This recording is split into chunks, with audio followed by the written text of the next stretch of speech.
बिस्मिल्लाहिर्रहमानिर्रहीम, अस्सलाम वालेकुम। आप देख रहे हैं मेरे सवाल और मैं हूं मुनीब फ़ारूक। लाखों करोड़ों दरूद व सलाम नबी अकरम सल्लल्लाहु अलैहि वसल्लम की ज़ात अक़दस पर।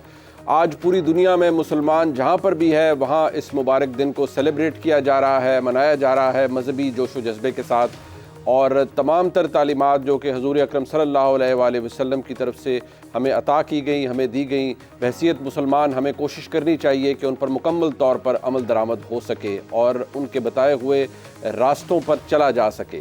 बदकिस्मत दिन पाकिस्तान के लिए आज इसलिए है क्योंकि आज जहां एक नहायत ही मुबारक दिन है, नहायत ही मुबारक रोज़ है, वहां पाकिस्तान में आज जगह बाद दीगरे तकरीबन 3 धमाके हुए हंगू में और मस्तोंग में। अब सवाल ये पैदा होता है कि हमारी रियासत ने आज तक जो बयानिया भी बनाया है इस हवाले से, जो कुछ भी हमने किया है, गलतियों की तस्हीह करने की कोशिश की, मुल्क का दहशत गर्दों से सफाया किया गया, बड़ा हार्ड अर्नड पीस जो कि पाकिस्तान की मुसल्लह अफवाज ने अर्न किया, इस मुल्क के शहरियों का लहू बहा उसके अंदर, इस मुल्क के जानसारों का खून बहा, इस मुल्क के तमाम सिक्योरिटी एजेंसीज़ के लोगों का खून बहा और वो अल्लाह की राह में इस मुल्क की खातिर शहीद हुए। लेकिन सवाल ये पैदा होता है कि आज पाकिस्तान में ये सब कुछ क्यों हो रहा है। जो आज बरसरे इक़्तिदार हैं उनको ये सोचना चाहिए, जो आज कमांड रखते हैं बहुत से अहम इदारों की, उनको सोचना चाहिए कि क्या गलतियां हुई और शायद इस उम्मीद के साथ कि हम अपनी गलतियों से बिल आखिर कुछ सीख सकें। पाकिस्तान के अंदर जहां आज ये माहौल है, वहीं माहौल इस हवाले से भी इशारा दे रहा है कि पाकिस्तान के अंदर अब इलेक्शंस करीब आ चुके हैं। इलेक्शन कमीशन ने ऑलरेडी एक प्रिलिमिनरी डिलिमिटेशन की लिस्ट जारी कर दी है। एतराज़ात आएंगे, उनके हवाले से फिर वो एक ऐसी स्टेज पर जाएंगे जहां फिर फाइनलिटी आ जाएगी उस सारे मामले के अंदर। यानी हर रोज़ हम इलेक्शन के करीब बढ़ रहे हैं और इलेक्शन के अंदर जो इस वक्त सबसे बड़ी जमात खुद को समझती है और समझ रही है कि इस वक्त मियां नवाज शरीफ साहब की वापसी से यकसर गेम पलट जाएगी, वो है पाकिस्तान मुस्लिम लीग नून। यकीनी तौर पर पाकिस्तान मुस्लिम लीग नून डिपेंड कर रही है बड़ा हैविली मियां नवाज शरीफ साहब की वापसी पर, जो कि 21 अक्टूबर को मुल्क में वापस तशरीफ़ ला रहे हैं। याद रहे कि मियां नवाज शरीफ साहब कानूनी एतबार से इस वक्त 2 मुकदमात के अंदर वो एब्सकॉन्ड कर रहे हैं, अदालत को मतलूब हैं, वापस आएंगे, उनका स्टेटस क्या होगा, अदालत उन्हें कोई गुंजाइश देती है सरेंडर करने के लिए, नहीं, ये सिर्फ वक्त बता सकता है। लेकिन पाकिस्तान मुस्लिम लीग नून के कायद मियां मोहम्मद नवाज शरीफ साहब ने गुज़िश्ता दिनों कुछ ऐसी बातें ज़रूर की हैं जिन्होंने पाकिस्तान की सियासत के अंदर तलातुम बर्पा किया। तलातुम सियासत से ज़्यादा उनकी अपनी जमात के अंदर बर्पा हो गया और मियां शहबाज शरीफ साहब, जिनके बारे में ये फरमाया जाता है कि वो एक आम दोबारा मुशावरत के लिए वापस इंग्लैंड गए। बहरहाल मुशावरत क्या थी या क्या हुई, मियां नवाज शरीफ साहब से नाश्ते पे उनकी क्या गुफ्तगू हुई, बाद में क्या गुफ्तगू हुई, वो बात अपनी जगह। लेकिन पाकिस्तान मुस्लिम लीग नून एक ऐसे दोहराए पर खड़ी है जहां पर 1 नहीं 2 नहीं 7 बयानिए आ रहे हैं और वो 10 दिनों के अंदर आ रहे हैं। कोई मानेगा नहीं, लेकिन आपके सामने ये मौजूद है। खुद मियां नवाज शरीफ साहब पार्टी के कायद हैं और पूरी मुस्लिम लीग नून के अंदर अगर देखा जाए तो मुस्लिम लीग नून कनेक्ट ही मियां नवाज शरीफ साहब से करती है, या अगर उसके बाद कोई रिफ्लेक्शन नज़र आता है तो वो उनकी साहबजादी मरियम नवाज शरीफ साहिबा में है। मियां नवाज शरीफ साहब, राना सनाउल्लाह साहब, मियां जावेद लतीफ़ साहब, ये मियां साहब की तरफ से ज़ाहिर बात है सिलसिला शुरू हुआ, जो बयानिया आया वो हम सबके सामने है। मियां साहब ने क्या फरमाया, फिर राना सनाउल्लाह साहब ने क्या फरमाया, मियां जावेद लतीफ़ साहब ने क्या फरमाया, और उसके बाद ये सिलसिला चलता रहा। यानी कि आपको एक के बाद एक बयानिया, एक के बाद एक बयानिया, ये सब कुछ इसी मुल्क में इसी सियासी जमात की तरफ से दिया गया। मियां साहब सबसे पहले खुद क्या फरमा रहे थे, सुनिए। मुझे बताएं, ये इन हालात से दो चार करने वाले मुल्क को और हम सबको, कौम को, वो कौन है? कभी उनका एहतसाब होगा या नहीं होगा? 4 जज बैठ के तो करोड़ों लोगों के मैंडेट वाले वजीर आज़म को चलता करते हैं, और कौन पीछे उनके? उसके पीछे जनरल बाजवा और जनरल फैज है, आलाकार साकिर निसार है, होसा है, वो पनामा वाला बेंच है, इजाजुल हसन है, और ये लोग जिन्होंने मुल्क को यहाँ तक पहुँचाया, ये कैफरे किरदार तक पहुँचेंगे, ये बिल्कुल पहुँचेंगे। ये लोग काबिले माफी नहीं। अब मिट्टी पाव वाला मामला नहीं है, अब कोई फैसला कुन मोड़ पे हमें पहुँचना है। हमारी नजर में ये लोग कौमी मुजरम हैं, ठीक है, ये पाकिस्तान के मुजरम हैं। ये लोग, जिस तरह से जनरल मुशर्रफ को इंसाफ के कटहरे में लाया गया, इन लोगों को भी इंसाफ के कटहरे में लाया जाना चाहिए। मियां साहब फरमाते हैं मिट्टी पाव से काम नहीं चलेगा, अब कुछ होना होगा, ये फैसला कुन मोड़ है। मियां जावेद लतीफ़ साहब उन 5 किरदारों का जिक्र करते हैं। राना सनाउल्लाह साहब आपके सामने कहते हैं कि ये कौमी मुजरिम है। फिर राना सनाउल्लाह साहब को ख्याल आता है अगले ही प्रोग्राम में कि कुछ मामला फ़र्क है। हमारा बयानिया आम आदमी की मुश्किलात से हट कर नहीं हो सकता। ताज्जुब की बात है, ये पहले भी पूरी मुस्लिम लीग नून, खासतौर पर मियां नवाज शरीफ साहब को इस बात का बखूबी इल्म है, फिर भी उन्होंने बात एहतसाब की। ज़रूर कीजिए, असूली बात भी कीजिए, लेकिन आवाम के मसाइल शायद एहतसाब से ज़्यादा हैं, उनका मसला कुछ और है, ये बात सब जानते हैं। मियां जावेद लतीफ़ साहब का तीसरा बयानिया, और ये भी मुस्लिम लीग नून का बयानिया है। इसलिए मैं कहता हूँ कि मियां नवाज शरीफ साहब के बयानिए के हवाले से खुद राना सनाउल्लाह साहब ने कहा कि ये पार्टी पॉलिसी नहीं है। अरे भाई, अगर पार्टी का कायद पार्टी पॉलिसी नहीं देगा तो फिर पार्टी पॉलिसी कौन देगा? यानी मियां नवाज शरीफ के बाद और कौन सी शख्सियत है जो कि मियां नवाज शरीफ के बयानिए को रद्द कर सकती है? यानी राना सनाउल्लाह साहब ने कहा कि उस बयान के अंदर वो पार्टी पॉलिसी नहीं थी, फिर पार्टी पॉलिसी है क्या? मैं तो जो मियां नवाज शरीफ साहब के अल्फाज होंगे उन्हीं ही पार्टी पॉलिसी समझूंगा। लेकिन अब आगे चलते हैं, क्या कहा मियां जावेद लतीफ़ साहब ने, दोबारा सुन लीजिए। इंटरेस्टिंग थ्रेड है, आपको पता चलेगा कि 1 स्टेप फॉरवर्ड 2 स्टेप बैक और 2 step forward 1 step back actually होता क्या है।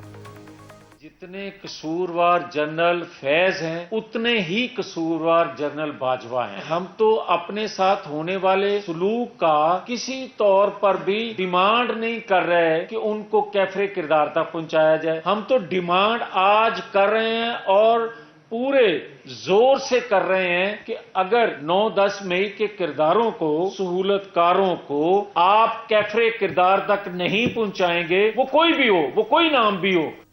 9-10 मई के जितने भी लोग हैं उनके खिलाफ तो मुकदमात भी चल रहे हैं, उनके खिलाफ अब तो चार्जशीट भी फाइल हो चुकी है, मरकज़ी मुलज़िम भी करार दे दिया गया है GIT की जानिब से। लेकिन यहाँ जनरल फैज़ या जनरल बाजवा साहब के एहतसाब का मुतालबा वो नहीं कर रहे मियां जावेद लतीफ़ साहब। बड़ी दिलचस्प बात है। अब चौथा बयानिया, मोहम्मद ज़ुबैर साहब, साबिक़ गवर्नर, पाकिस्तान मुस्लिम लीग नून के अहम रुकन, अंग्रेज़ी में कहते हैं ना, the best is yet to कम।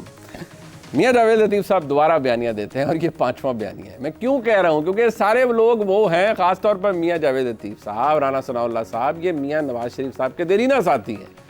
और ये मियां नवाज शरीफ की मर्ज़ी के बगैर ये क्या पार्टी में कोई बयानिया दे सकते हैं, कोई बात कर सकते हैं? और ख़ुद जब मियां साहब ने फरमा दिया जो उन्होंने फरमाया था, तो फिर उसके बाद गुंजाइश क्या है? लेकिन आप देखिए, रिट्रीट, पीछे जाना, आगे आना, ये हो क्या रहा है? यानी कमाल हो गया। कौमी मुजरिम भी आप कहें, मियां साहब कहें कि मिट्टी पाव से काम नहीं चलेगा, लेकिन फिर राना सनाउल्लाह साहब कम्स डाउन टू दिस कि वो कहें कि भाई ट्रूथ एंड रिकन्सिलिएशन का बना लें, कमीशन बना लें, कम से कम माफ़ी मांग लें यार। चलिए, ये भी ख्वाहिश है। मैं असूली तौर पर तो देखिए, किसी ने कोई असूली तौर पर तो मियां नवाज शरीफ ने जो बात की वो दुरुस्त थी, लेकिन उसके बाद जो उनको मैं कौन से टर्न कहूँ, यू टर्न कहूँगा तो हमारे मुस्लिम लीग नून के दोस्त बुरा मान जाएंगे, लेकिन फिर इन टर्न्स को मैं क्या कहूँ वो अभी मैं प्रोग्राम के अंदर ही जानने की कोशिश करूँगा। उसके ऊपर हम क्या एनालिसिस ले सकते हैं।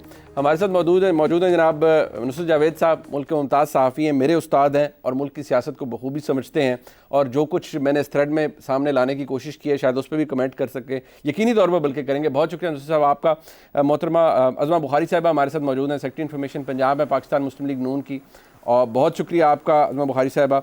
और बैरिस्टर मोहम्मद अली सैफ साहब मरकज़ी रहनुमा है पाकिस्तान तहरीक इंसाफ के, तहरीक इंसाफ की नुमाइंदगी कर रहे हैं इस मुश्किल हालात में भी। बहुत शुक्रिया सैफ साहब आपका भी। सबसे पहले अज़मा बुखारी साहब, मैं आपके पास आऊँगा, क्योंकि लास्ट टाइम भी जब आपसे बात की गई पिछले हफ्ते हमारे प्रोग्राम में, तो आपने कहा कम अज़ कम माफ़ी ज़रूर मांगनी चाहिए, नहीं कि आपकी बात ख्वाजा आसिफ साहब की बात के करीब आती है। लेकिन जो बाकी बातें जितने भी लोग आपने, सारे आपके कुलीग्स हैं, कुछ आपके सीनियर हैं पार्टी के अंदर, सबसे बड़ी बात मियां नवाज शरीफ साहब की है। तो मैं आपसे आखिर में यही पूछ लेता हूं कि ज़ाहिर बात है क्योंकि आप पार्टी की तर्जुमान भी हैं ना, तो आप एक आम खुद को मेंबर ना समझिए, आप पार्टी की तर्जुमानी कर रही हैं। मुझे ये बताएं कि मुस्लिम लीग नून की पॉलिसी है क्या? आपने अवाम के पास जाना है और उन्हें कहना है कि हम आकर जिन्होंने हमें निकाला था हम उनका एहतसाब करेंगे, या हम आपको महंगाई कम करके देंगे, या हम आपको दोनों काम करके देंगे?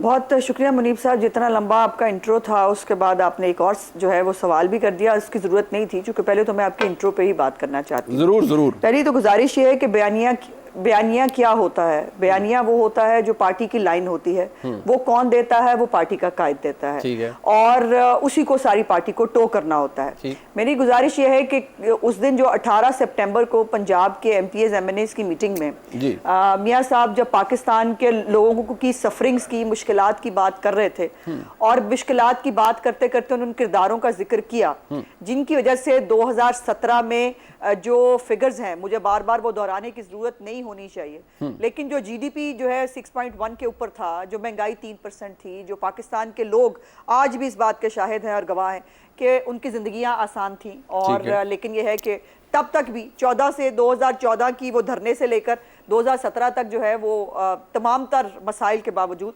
पाकिस्तान की मुस्लिम लीग नून की हुकूमत ने जो है वो तमाम मसाइल, बेशक लोड शेडिंग हो, वो महंगाई हो, वो बैरूनी सरमायाकारी लानी हो, वो सब किया। ठीक है। लेकिन अब मुझे समझ में नहीं आया कि आपने इसको ट्विस्ट देने की जो कोशिश की है, मुझे उस पर एतराज है। पहली तो बात यह है कि हमारा बयानिया होगा वो जो मियां नवाज शरीफ साहब 21 अक्टूबर को मीनारे पाकिस्तान के नीचे खड़े होकर पूरे पाकिस्तान की आवाम को देंगे।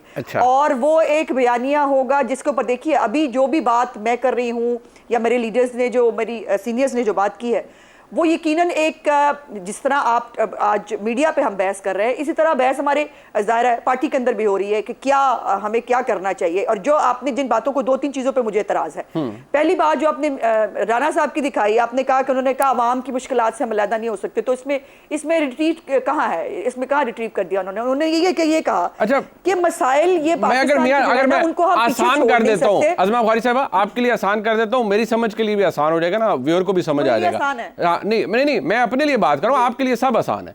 बात यह है कि मियां नवाज शरीफ साहब जब गुफ्तगू फरमा रहे थे 18 को, आपने कहा कि वो पार्टी के वर्कर या एमपी साहबान या एस्पिरेंट जिससे भी बात कर रहे थे, क्या वो पहले अनाउंस होता है कि ये अभी बात मियां साहब जनरल कर रहे हैं, पार्टी पॉलिसी बात क्या है कि इसको पार्टी पॉलिसी मत समझा जाए? ये कोई तीसरे चौथी फर्स्ट ईयर सेकंड ईयर का लीडर करे तो सब बात समझ आती है। मियां नवाज शरीफ साहब की तकरीर, उनके मुंह से निकला हुआ हर लफ्ज पार्टी पॉलिसी है, क्योंकि वो बता रहे हैं कि मिट्टी पाओ पॉलिसी से काम नहीं चलेगा। आप कह रही हैं कि नहीं, राना सनाउल्लाह साहब ने अगले रोज नसीम ज़हरा साहबा के प्रोग्राम में आकर फरमा दिया कि नहीं, ये तो देखे जो लोगों से बात की जाती है इसमें तो मिर्च मसाला भी होता है, ये पार्टी पॉलिसी नहीं है। तो ये क्या है फिर? नहीं, ऐसा नहीं, मैं दोबारा गुजारिश करने की कोशिश करती हूँ।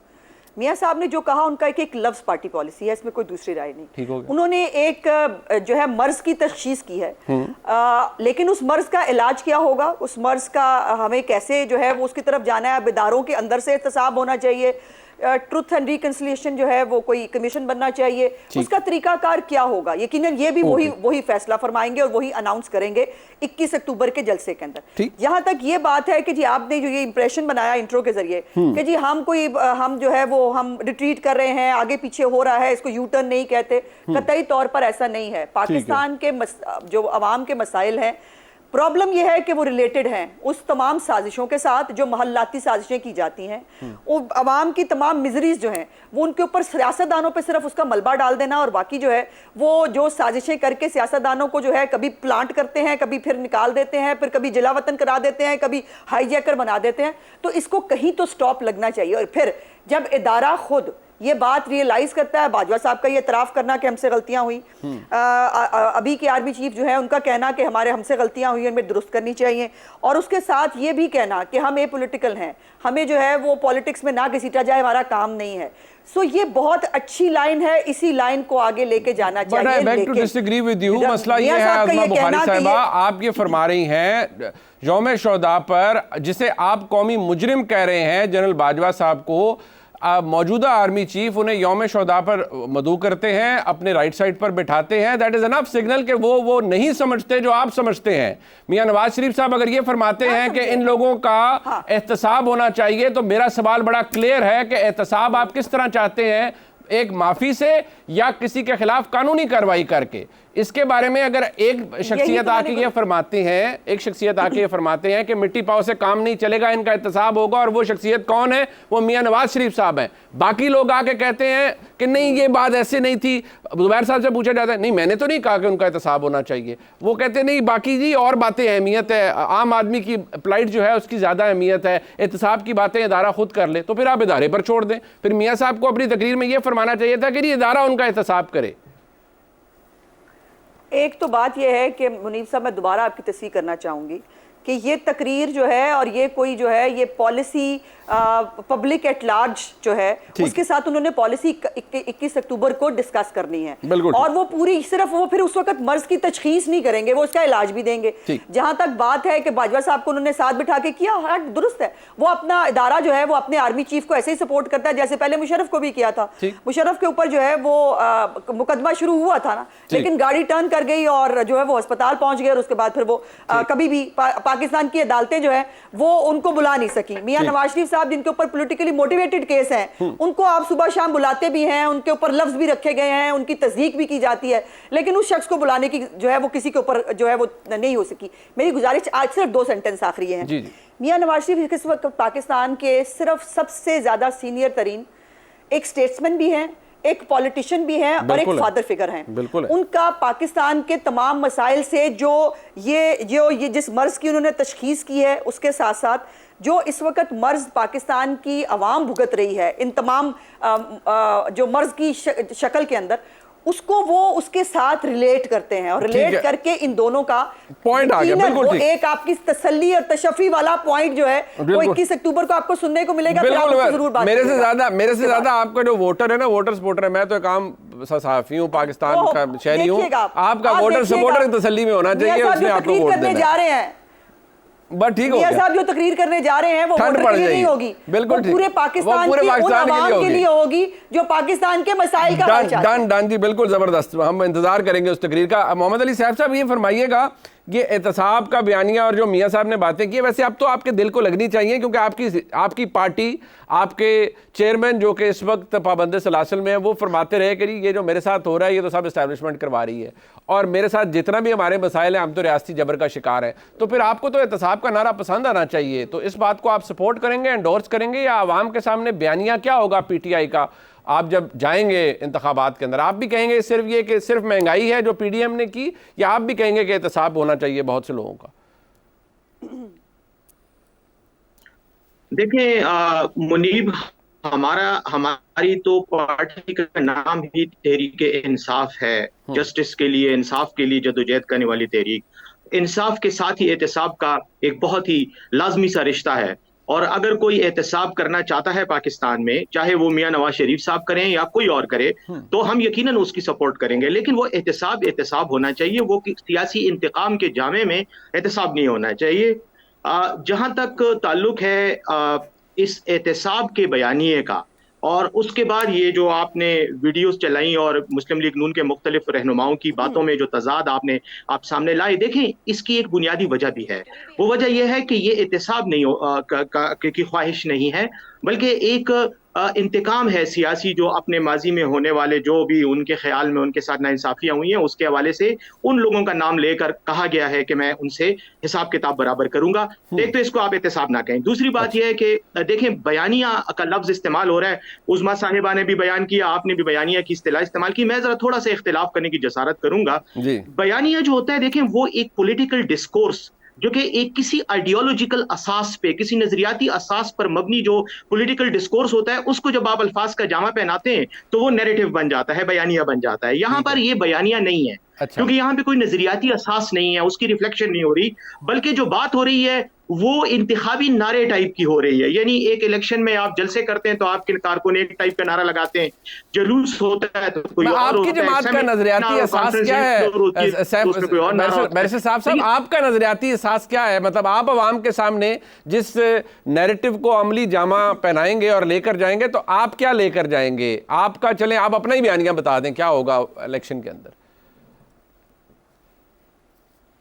जी, हमारा बयानिया तो बहुत वाज़ेह है, और वो हमारी तहरीक ने अपने तमाम जदोजहद जितनी भी हुई है उसमें इसको बार बार पेश किया, और वो है रूल ऑफ लॉ, इंसाफ की और कानून की हुक्मरानी। कानून की हुक्मरानी जिसमें से फिर इंसाफ भी आता है, जिसमें से एहतसाब भी निकलता है, और जिसमें ये बाकी सारी चीजें एडजस्ट हो जाती हैं। ये हमारा बयानिया है, और हम यकीनन अवाम की हुकूमत चाहते हैं, हम अवाम की रूल ऑफ लॉ चाहेंगे, तो यकीनन अवाम का जो आइन के तहत जो मैंडेट है और जो उनके इख्तियारात और फराइज हैं उनको रियलाइज करना और उन पर अमल दरामद कराना। और ये PTI का हमेशा से आजादी तो नहीं चाहिए ना, और मेरे ख्याल में आज अब हकीकी आजादी तो नहीं चाहिए वो जो पहले मांगी जा रही थी।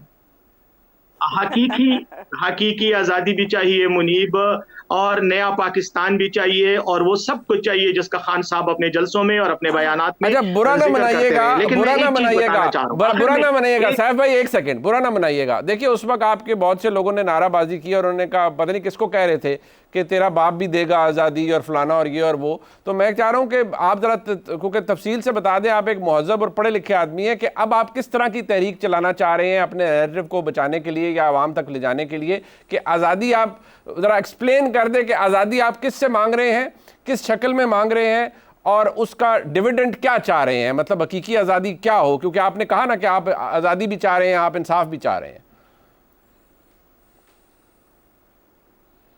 बिल्कुल जी, हम आज़ादी भी चाह रहे हैं, इंसाफ भी चाह रहे हैं, रूल ऑफ लॉ भी चाह रहे हैं, और हम हर उस इदारे से, हम हर उस इंस्टीट्यूशन से ये डिमांड करते हैं कि वो अवाम को अपने हुकूक और फ़राइज़ को आइन के तहत जो है, आइनी कॉन्स्टिट्यूशनल पैराडाइम में जो उनके राइट्स और ऑब्लिगेशंस हैं उनको तहफ़्फ़ुज़ दे, और मावराए जो उनका अपना एक खास हुदूद है, और उन हुदूद का पैराया जो है उसमें जो उनके इख्तियारात हैं उसके तहत काम करें, उससे आगे ना जाएं। ये हमारा बिल्कुल बयानिया है, और इस पर हम आज भी उसी तरीके खड़े हैं। लेकिन ये देखें, जहां तक ये तेरा बाप भी देगा आज़ादी, ये बातें, ये वही बातें जिसका मैंने कहा, ये इंतखाबी नारे होते हैं। ठीक है, ये सियासी जलसे जुलूसों की कंजम्पशन के लिए अवाम और कारकुनों के नारे होते हैं। ये लीडरशिप के लेवल पे नहीं होने चाहिए। मैं जाती तौर पे समझता हूँ लीडरशिप आज़ादी की बात बिल्कुल ठीक पीटीआई है। ने की है, पीटीआई की लीडरशिप ने, और हमने हकीकी आजादी की बात की। लेकिन हमने इस तरह की एक आखिरी चीज मैं बताना चाह रहा हूं, जो मैं सिर्फ आपके उस इंट्रो पे थोड़ा सा कमेंट करना चाह रहा हूं, कि देखें, अगर मियां साहब एहतसाब करते हैं ना, तो पीटीआई ना सही, मैं जाती तौर पर उनका साथ दूंगा। लेकिन अगर वो इंतकाम होगा तो फिर यकीनन उसमें हमारे मियां साहब को एक और सपोर्टर मिल गए। सवाल पूछना चाह रहा हूं, मैं यकीनन उनका सपोर्टर हूं, मैं किसी का भी सपोर्टर हूं जो पाकिस्तान में अवाम के हुकूक के लिए बात करे। लेकिन एक चीज आखिर में कहना चाह रहा हूं, सवाल है मेरा, मुझे जिसकी समझ नहीं आ रही, वो ये है कि ये जो पिछले 17 साल हुकूमत रही है, जिसमें शहबाज शरीफ साहब, इसाक डार साहब, उस्मा साहिबा भी शायद किसी ओहदे पे थी, या जितने भी लोग थे इनके, मुझे ये बताएं कि ये एहतसाब उस वक्त क्यों नहीं स्टार्ट हुआ, ये नारा उस वक्त क्यों नहीं लगाया गया। और दूसरी बात यह है कि ये जो ट्रूथ एंड रिकंसिलिएशन कमीशन की बात राना सनाउल्लाह साहब कह रहे हैं, जब इन्होंने, जहां पर इन्होंने इतनी ज्यादा कानून साजी और आइन में तरमीम करने की भी कोशिशें कर सकते थे, अगर इनके वहां ये भी बना लेते, वहां ये भी बना लेते, चेंज कर दी इन्होंने, बिल्कुल ठीक है, उस वक्त ये कमीशन बना देते तो बहुत अच्छा होता। अच्छा, मैं जरा आप इसके ऊपर पूरा कमेंट ले लूं ना, मैं, क्योंकि अज़मा बुखारी साहब ने भी आपको रिस्पॉन्ड करना है, लेकिन मैं नुसरत जावेद साहब से जरा इसके ऊपर एक बड़ा डिस्पैशनेट व्यू लेना चाहूँगा, जो गुफ्तगू इस प्रोग्राम में अब तक हुई है, कि मसला एहतसाब का है, मसला इंतकाम का है, मसला आज़ादी का है, मसला हकीकी आज़ादी का है, या मसला इंसाफ के उसूल का है। एक ब्रेक के बाद नुसरत साहब बात रही, एक दफ़ा फिर आपको खुशामदीद कहते हैं। नुसरत जावेद साहब बताइएगा, इसमें कोई आपको कॉन्ट्रडिक्शन नज़र आती है, या आप समझते हैं मुस्लिम लीग नून का पहले दिन से अब तक जो मियां नवाज शरीफ साहब ने ख़ास तौर पर उस तकरीर के बाद से लेकर अब तक जो भी फरमाया, बाकी जिसने फरमाया, जो भी कुछ था वो अपनी जगह दुरुस्त था, गलत कोई भी नहीं था और ना ही कोई तजाद था? मुनीब भाई, आपने बहुत ही मुश्किल सवाल कर दिया, लेकिन मैं बहुत खुश हूँ कि आपके प्रोग्राम के फॉर्मेट से, कि मैं यहाँ पे अकेला बैठा हुआ हूँ स्टूडियोज़ में, बूढ़ा हो गया हूँ भाई, दाई तरफ से वैसे नहीं खा सकता ऊपर वाला जबड़ा, ठीक है जी, और ऐनक भी लगी हुई है, तो अगर मामला को हालात से बिगड़ गए, सो आई एम रियली डिलाइटेड कि आई कैन डेयर टू से थिंग्स विच आई हैव। जी बिल्कुल। मैं आपको सर स्ट्रेट वे बात बताऊँ, अभी जो उज़मा बीबी फरमा रही थी ना, उनकी बातों से मुझे तासुर ये हुआ कि ये मुख्तलिफ़ स्क्रीनों पर टीवी पे जो आ रहे थे इन समेत, तो दरअसल ये इनकी जमात का कन्वेंशन हो रहा था, तो उसमें मुख्तलिफ़ राय आती है ना, तो चूँकि हमारी जमातों के कन्वेंशन नहीं होते, तो इसलिए एक राय ये आई, एक राय ये आई, एक राय ये आई, और बिलाखिर एक राय जो है वो मियाँ साहब 21 अक्टूबर को आकर देंगे। मर्ज़ की वो फरमा रही थी कि तशख़ीश हो गई है, अब ज़ाहिर है उन्होंने मेडिसिन तैयार कर ली है, उसमें कुछ दिन लगेंगे, वो 21 अक्टूबर को आके वो दे देंगे। बाकी अगर आप मुझसे एक सहाफ़ी के तौर पर पूछें, तो मैं बदकिस्मती से, बस मेरी किस्मत में जो है वो गालियाँ खाना ही लिखा है। वो पहले अपना बेतहरीक इंसाफ से सुनता रहा हूँ, उनके ट्रोल से आजकल PMLN वालों का निशाना हूँ। मैंने बदकिस्मती से ये कह दिया था कि जी इस वक्त हालात ये है कि ग्वाल मंडी से PMLN हार जाएगी, अच्छा, उस पर मुझे ताने ये मिले कि मैं इस उम्र में आके मगरिब के बाद बौखला जाता हूँ, और आप अच्छी तरह समझते हैं कि मगरिब के बाद जब बात होती है तो उसमें इम्प्लाई क्या किया जाता है। आई होप कि ये आपने मुझे कहवाई पिलाया। जी बिल्कुल बिल्कुल। तो मैं अर्ज़ ये करना चाहता हूँ, जब मैंने ये कहा तो सर मुख्तलिफ़ लोग, और कल एक मेन स्ट्रीम टेलीविज़न के मकबूल एक, यानी मैं तो जी कोई रेटिंग्स वाला कोई टीवी की पर्सनालिटी नहीं हूँ, तो वो सारे मेरी बात का तस्दीक कर रहे हैं। मैं जी मियाँ साहब की बहुत दिल से कदर करता हूँ। मैं ये समझता हूँ कि वो वाक़तन इस वक्त पाकिस्तान के सबसे ज़्यादा तजुर्बाकार रहनुमा हैं, जिनकी रहनुमाई इस मुश्किल मरहले में कौम को दरकार है। लेकिन अगर वो मौजूदा हालात में पाकिस्तान आएंगे तो रही सही जो उनकी वोट बैंक है वो हवा में उड़ जाएगा। ज़्यादा से ज़्यादा 3 से 5% का फ़र्क पड़ेगा जी। ये बहुत बुरे तरीके से पीएम हारेगी। अगर तो इलेक्शन साफ, शफाफ और मुनसिफाना होने हैं। अच्छा, अगर इलेक्शन मैनेज होना है तो उसका फ़ायदा शहबाज साहब को होगा, क्योंकि देखिए अभी तक तो मियाँ साहब को इलेक्शन में हिस्सा लेने की इजाज़त होगी या नहीं, ये एक कंफ्यूजिंग पहलू है। क्या वो उन्हें आते ही गिरफ्तार होना है या नहीं। एक तो सबसे बड़ी बात, अगर तो मियाँ साहब कौम को ये बताना चाहते हैं कि वो एक इनकलाबी बयानिए के साथ आ रहे हैं, तो उन्हें आने से पहले किसी भी किस्म की हिफाजती ज़मानत नहीं लेनी चाहिए। अच्छा, उसके बावजूद मैं ये दरख्वास्त करूँगा कि आप इस उम्र में क्यों ये जहमत गवारा कर रहे हैं। दुख झेलें भी फाख्ता और कव्वे अंडे खाएं। ये 16 महीने जिन्होंने हुकूमत की या लपक के बड़े थे और तहरीक अदम-ए-एतमाद की तरफ, इन्हें कहें कि आप ये लड़ें election and let this election be pass and wait. Sir 6 महीने से ज़्यादा नहीं चल पाएगी जो नई हुकूमत आएगी, कोई इलाज नहीं होगा किसी के पास। लंदन में बैठे आराम से भी कॉफ़ी वगैरह पिए, वॉक करें। बाकी अगर थानेदार से मिलके चोरी करनी है और वोट को इज्जत दो को और ज़्यादा अपने नारे को ये जलील और रुस्वा करेंगे। मैं उनके आगे हाथ बांध के आपकी वसासत से कहता हूं कि मियाँ साहब अब अपनी इज्जत बचाएं। Don't come to Pakistan.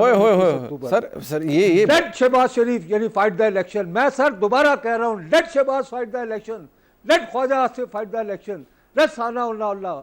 ये आपकी इज्जत को कुर्बान कर रहे हैं, आपकी साख को आप ये दाव पे लगा रहे हैं।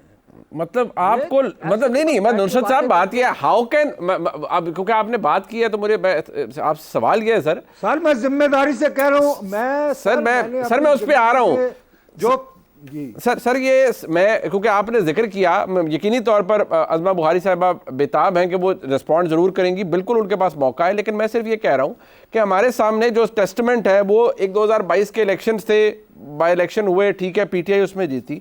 अब जो रिसेंट गैलप का सर्वे आया, जिसको हमारे बहुत से दोस्त पीएमएलएन के कहते हैं और ये सर्वेज का क्या करना है, ये तो मैनेज सर्वे होते हैं। मुझे समझ ये नहीं आती कि जब सर्वेज होते हैं, जब पीएमएलएन के दौर में होते थे, मियाँ साहब टॉप करते थे मकबूल तरीन लीडर्स में से, तो उस वक्त उनको फ्लैग किया जाता था कि ये क्या बात है।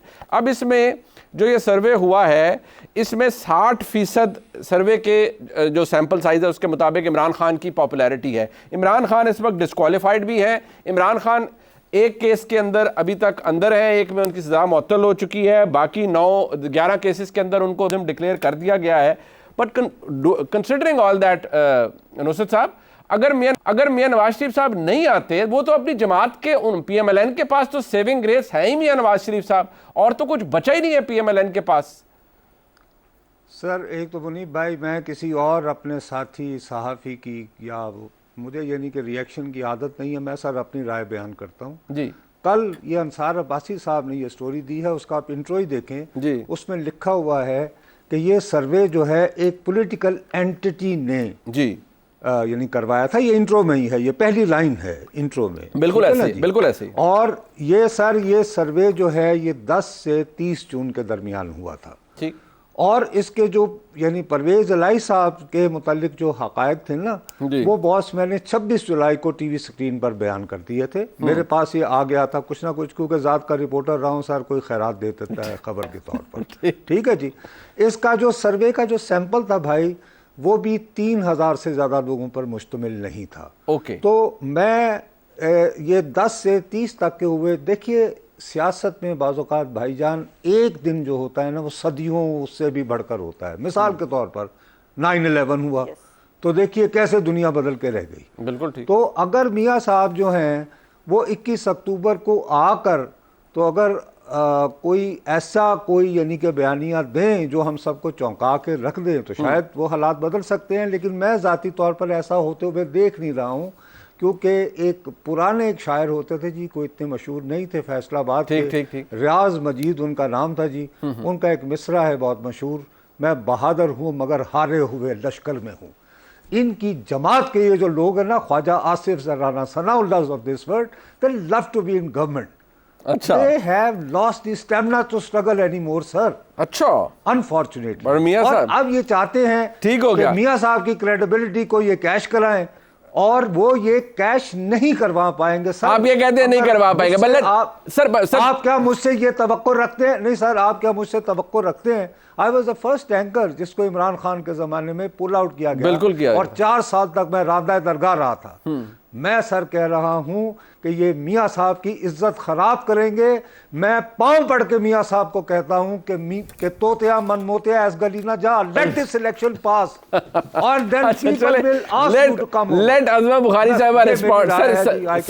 सर वो आपकी राय आ गई, आज़मा बुखारी साहिबा इज ऑल गियर्ड अप कि वो तमाम बातों का जवाब दें। एक मुख्तसर सा वक्फा है, वापस आ रहे हैं, आज़मा बुखारी करना चाहेंगे इसके ऊपर कि क्या वाकई मियां साहब को वापस नहीं आना चाहिए? एक बात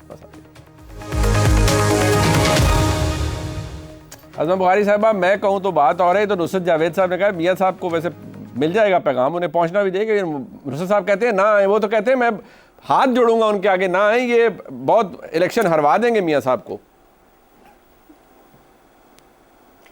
देखिए, नुसरत जावेद साहब सीनियर हैं, उनकी राय का एहतराम है, लेकिन उनकी बहुत सारी चीज़ों से मुझे इख्तलाफ है, उन पर मैं रिस्पॉन्ड करती हूँ। एक चीज़ जो है वो उससे मुझे इत्तफाक है, और वो जो जुमला उनका था कि एक दिन जो है वो सालों से बढ़ के होता है, यकीन मानिए कि वो 21 अक्टूबर का दिन होगा। और जब उस दिन आप मियां साहब की स्पीच सुनेंगे, जब आप उनकी जो गुजारिशात हैं जब वो कौम के सामने आएंगी, तो आपको ये भी समझ में आ जाएगा कि मियां साहब इलेक्शन लड़ने के लिए सिर्फ, और वो जो है वो किसी से इंतकाम लेने के लिए या वो जो है वो उसके लिए नहीं आए हैं। वो अब ज़िंदगी के उस हिस्से में हैं, उम्र के उस हिस्से में हैं जहाँ वो सब कुछ देख चुके हैं। उनके लिए ये इलेक्शंस कोई अहमियत नहीं रखते। इस वक्त वो फादर फिगर हैं पाकिस्तान के अंदर, और एक फादर को जैसे बिहेव करना चाहिए, जो वो सोचता है वैसे ही वो सोचते हैं। जहाँ तक गवाल मंडी से इलेक्शन, मैंने वो पढ़ा है नुसरत साहब का कॉलम, जिसके अंदर उन्होंने गवाल मंडी से इलेक्शन हारने वाली बात की थी, और उसके ऊपर उन्होंने कुछ जिक्र किया था, मुलाकात हुई कुछ लोगों से, और उसका जिक्र करते हुए वो नतीजे पे पहुंचे कि ऐसा नहीं होना चाहिए। लेकिन अब तो उनके इस कॉलम के बाद बहुत सारे लोगों को जो है वो गवाल मंडी नज़र आ गई। सो अब बहुत सारे जो है वो एंकर्स भी और बहुत सारे लोग जो है वो गवाल मंडी में सर्वे कर चुके हैं। अभी कल मंसूर अली खान साहब ने एक सर्वे किया है गवाल मंडी से, और वहाँ पर लोगों की राय क्या है, मैं ज़रूर ख्वाहिश करूँगी कि नुसरत जावेद साहब वो ज़रूर देख लें। दूसरी बात जहाँ तक सर्वे के हवाले से है, वो सर्वे जो है वो उसके ऊपर उमर चीमा साहब ने भी कल जो है वो क्रेडिबल जर्नलिस्ट हैं नुसरत जावेद साहब की तरह, जो है उन्होंने भी जो है वो कल गैलप के हवाले से उस पर बात की एक टॉक शो के अंदर, और उन्होंने बताया कि गैलप खुद भी उसको कुछ ज़्यादा उससे जो है वो एसोसिएट नहीं कर रहा। सो ये सर्वे जो है ये सब पीछे रह जाएंगे। इसे वो 21 अक्टूबर का दिन आने दें, और लोगों को अगर मियां साहब जो मैसेज जो वो लेके आ रहे हैं, जो वो बात अपनी कौम के साथ करना चाहते हैं, ये जो दर्दमंदी का इजहार किया है नुसरत जावेद साहब ने, मैं बड़ा एहतराम करती हूँ उसका, मुझे बहुत खुशी है उसकी। लेकिन मियां साहब जो है वो क्यों रहे मुल्क से बाहर, हमेशा जो है वो जो उनको राह से हटा दिया जाता है। मियां साहब के लिए मुकदमात नए हैं क्या जो है उन्होंने वो हाईजैकर नहीं बने थे, वो जमीन पे थे, लेकिन हवाई जहाज जो है वो ऊपर हाईजैक कर लिया था उन्होंने, और उसके बाद जो है वो उनको टकला भी देखना पड़ा। क्या जो है वो उनको नहीं मालूम था? एक मिनट, मैं सिर्फ 2 जुमले कंप्लीट कर लूं।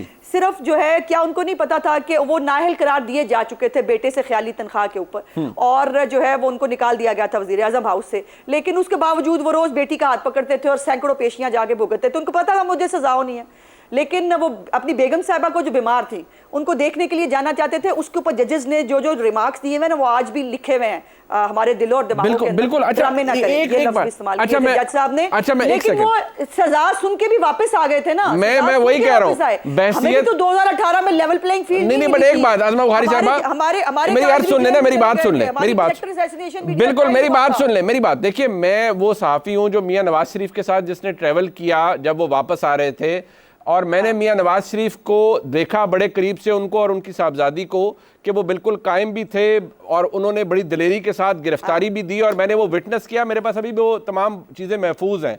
बहसीत साफ़ी मैंने उस चीज़ को बड़े करीब से देखा है।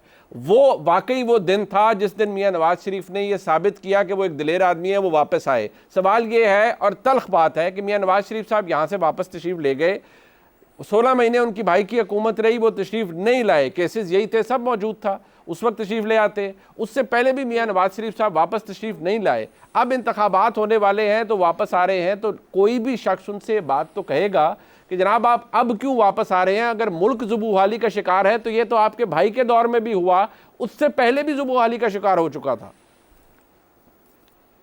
देखिए उनके भाई का दौर तो यकीनन 16 महीने का था, उसको आप बिल्कुल एलिनेट करके नहीं देख सकते पिछले 3.5 साल से। वो 3.5 साल के आफ्टर शॉक्स नहीं खत्म हुए 16 महीने के अंदर, बल्कि वो आफ्टर शॉक्स जरा ज्यादा सीआईटी के साथ जब आप IMF को साजिशें करेंगे, उनको फोन कराएंगे, पाकिस्तान को प्रोग्राम ना दो, खुद प्रोग्राम को तोड़ेंगे भी, पाकिस्तान की जो है वो तमाम तर जो सॉवरेनिटी है वो आप IMF को दे चुके होंगे, CPEC के प्रोजेक्ट्स उनको बता चुके होंगे, तो फिर उसके बाद जो है वो सिर्फ ये डिफॉल्ट से बचाना बहुत छोटी बात लगती है, डिफॉल्ट से बचा लिया कोई बड़ी बात नहीं है। लेकिन वो 1000 रुपए अगर पेट्रोल जो है वो उसके बावजूद भी ना मिल रहा होता ना, फिर पता चलता डिफॉल्ट किसे कहते हैं। जो श्रीलंका बनाने के दावे कर रहे थे, अभी बैरिस्टर साहब का मुझे बड़ा एहतराम है, लेकिन बैरिस्टर साहब का जो लीडर है वो आखिरी दिन तक हकीकी आज़ादी मांग रहा था। कौन सी हकीकी आज़ादी मांगता है वो? किससे मांगता है हकीकी आज़ादी? उसकी हकीकी आज़ादी की डेफिनेशन क्या है? वही डर्टी हैरी और वो हम मीर जाफर, मीर सादक, वो सब कुछ वो, और वो उसके आर्मी चीफ जो नए आर्मी चीफ है उनके खिलाफ साजिश नहीं की। एक आखिरी बात, दूसरी बात यह है कि हमें बता रहे हैं कि इंतखाबी नारे,